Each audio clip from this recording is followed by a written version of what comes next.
ఒక మంచి నాయకుడి చేతిలో ప్రభుత్వం ఉంటే ప్రజలకు జరిగే మేలు అంతా ఇంత కాదు.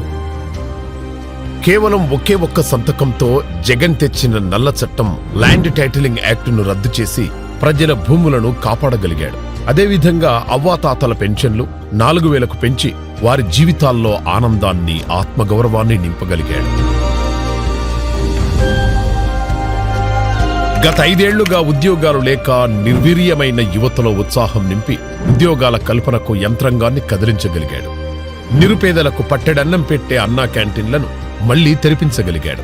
నైపుణ్య గణనకు ఆదేశాలిచ్చి యువతలో దాగి ఉన్న శక్తుల్ని బయటికి తెచ్చి పరిశ్రమల వైపు నడిపించగలిగే ఏకైక నాయకుడు మన నారా చంద్రబాబు నాయుడు గారు. ఆయన అధికారంలోకి వచ్చి కేవలం 100 రోజులే అయింది. కానీ చేసిన పనులు జగన్ పాలనతో గాయాల పాలైన ప్రజలకు ఎంతో ఉపశమనమిచ్చాయి. 1వ తారీఖునే ఉద్యోగులకు జీతాలు అందుతున్నాయి. పేదల ఇళ్లకు వెళ్లి మరీ పింఛన్లు అందజేయడం, 100 అన్న క్యాంటీన్లను పునరుద్ధరించడం ఆయన సత్వర చర్యల్లో కొన్ని మాత్రమే.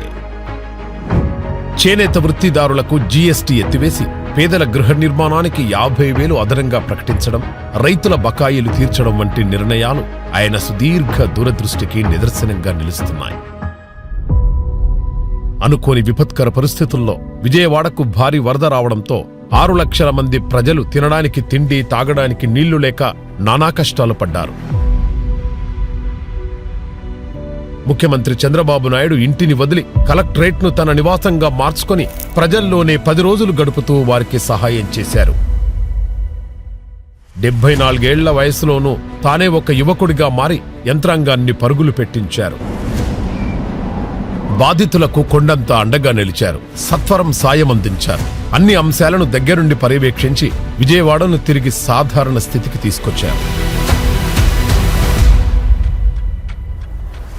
అవసరమైన బలగాలు, బోట్లను రప్పించి వరద బాధితులకు సహాయం చేసి ఒక్క పిలుపుతో దేశవ్యాప్తంగా విరాళాలిచ్చే మానవతావాదులను ముందుకు రప్పించారు. అలాంటి నాయకత్వం వల్లే ప్రజలు నాయకుడంటే ఇలానే ఉండాలి అని ఆయనను ప్రశంసిస్తున్నారు. ఇప్పుడు ఏపీలో అందరి నోటా ఒకటే మాట, ఇది మంచి ప్రభుత్వం.